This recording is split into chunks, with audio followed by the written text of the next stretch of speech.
So next we will go for the other problem, a rectangular concrete beam. So that is a 360 deep they have given. So make that correction. It is not 360.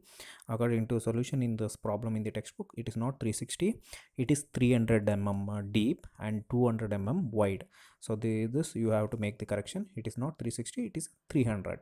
Okay, is pre-stressed by means of the 15 5 diameter wires located 65 from the bottom of the beam, and 3 wires located 25 from the top of the beam.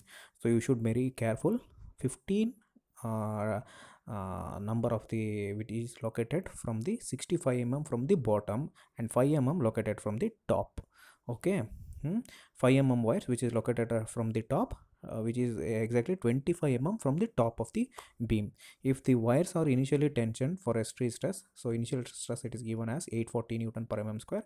Calculate the percentage of the losses in of the stresses in the steel immediately after the transfer, allowing for the loss of the stress due to the elastic deformation of the concrete. So for the elastic deformation, so losses of the stresses in the steel you have to determine. So they have given the Young's modulus of the steel as 210 kilonewton per square, and Young's modulus of the concrete as 31.5 kilonewton per square.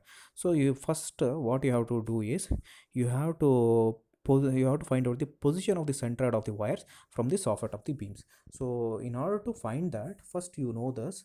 In this figure you can see this, the three wires which is located at the 25 from the top, and the 15 it is located from the 25 65 from the bottom of the, they have given as the bottom of the beam only. Okay, 65 from the bottom. So eccentricity for the top wires it will be 125, and from the bottom it is, remember it is 85, you will get 85.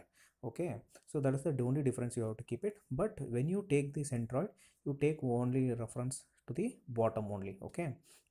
So how the eccentricity, what centroid you have determined earlier previously, compared to that one it is a little bit different. Okay, so remember, for the top, the eccentricity at the top from the center of the tendons to the centroid it will be 125, and so sorry, one not one, it is 125.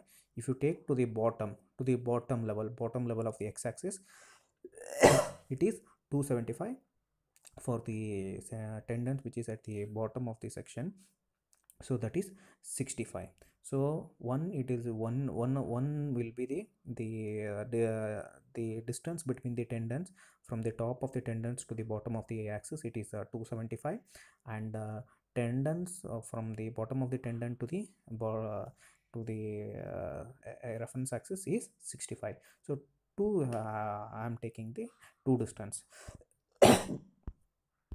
For finding the y centroidal distance, so centroid of the wires from the soffit of the beam is y is equal to, so you know that 15 number of the wires which is located at the, you can see here it is located at the distance of 65.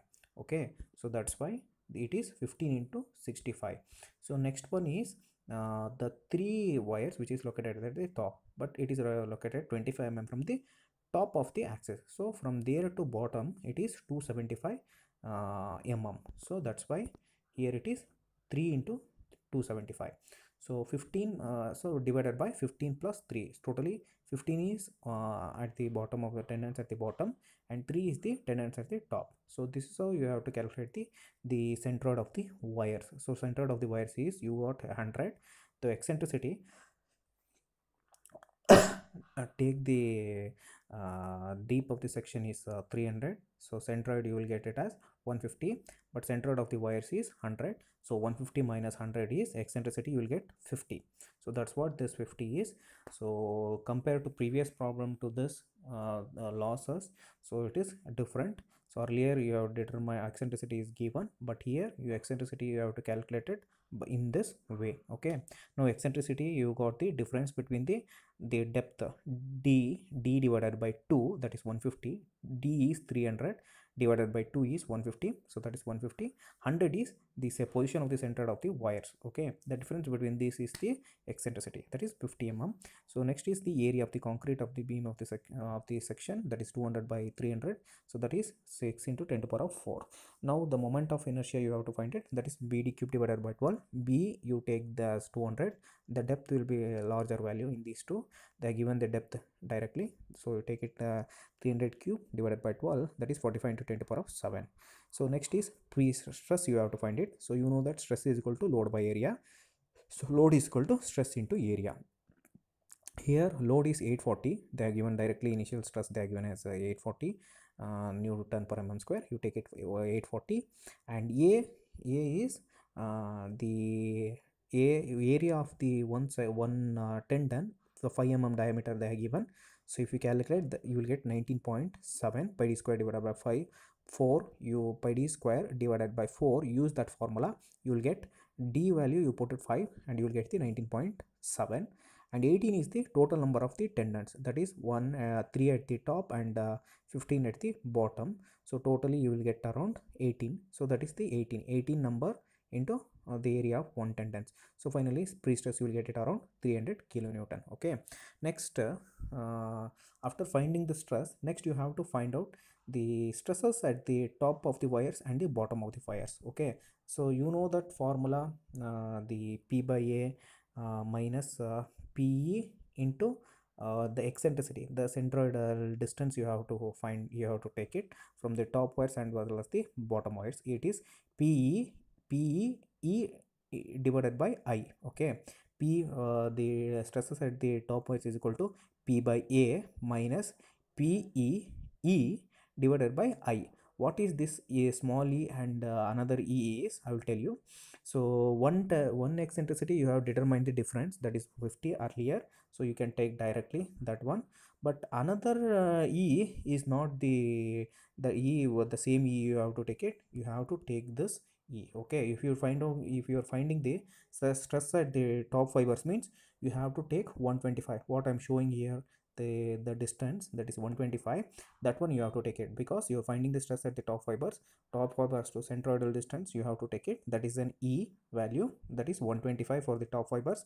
And for the bottom fibers, you see here the depth is from the centroid to bottom of the bottom of the beam is 150. The tendons is existed between at the distance of 65 mm from the bottom, so 150 minus 65, it is 85 mm. So E value for the bottom, for finding the stress at the bottom of the fibers, you have to take it E as 85. And for the top fibers, finding the stress at the top fibers, you have to top wires, you have to take it E as 125. So 125 at the top and 85 at the bottom. You can see here very clearly the same thing we have used here. See here, P by A, P is 300 kilonewton, we have previously determined, you have used that one. And A value is 6 into 10 to the power of 4, and minus P value same 300 into 10, you have converted that, put it in Newton, 10 to the power of 3. E is the eccentricity, that is eccentricity you have determined earlier, 150 minus 100, that is 50, that you have used.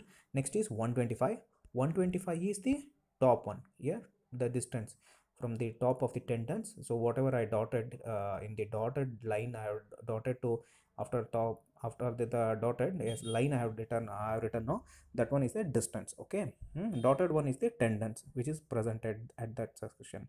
So that is 125 is the distance from the tendons to the centroid. So I used 125 here, 50 into 125 divided by 45 into 10 to the power of 7. So same thing here for the stresses at the bottom of the bottom wires also, 300 into 10 power of 3 divided by 6 into 10 to the power of 4, plus here you have to use plus 300 into 10 to the power of 3. 50 is the E value, whatever the difference in the eccentricity you have find out, so that is 150 minus 100, that you got 50. Now same E value I have used here, but here I have used 85. The how the 85 we got means, that is nothing but 150 minus 65, you will get 85. So it is the distance between the tendon to the central for the bottom half of the section. Okay, so that's what we have used here, 85 divided by I. So finally stress at the bottom of the wires you got 7.85. Newton per mm square. Next is modular ratio you have to determine.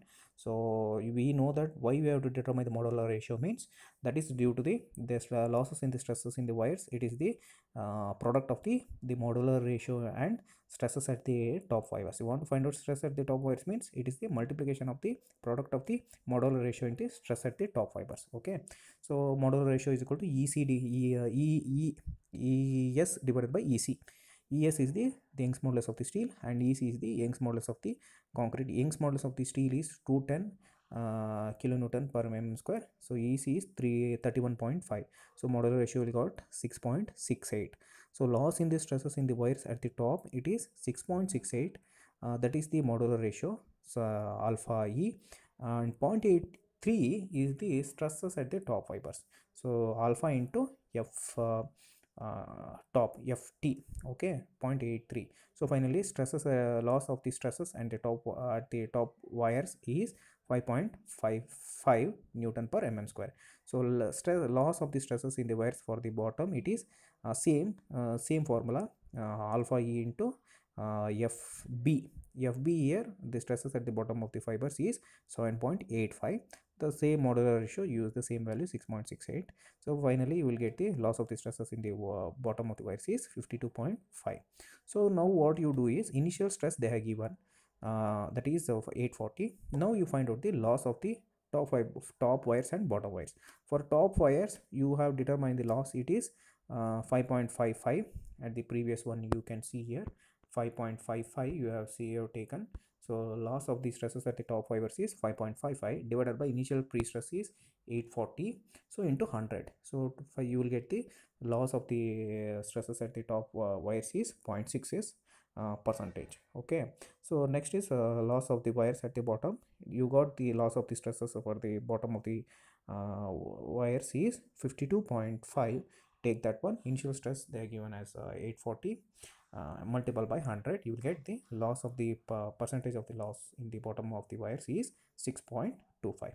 So this is how you have to find out the losses in the wires at the top and the bottom wires. Okay.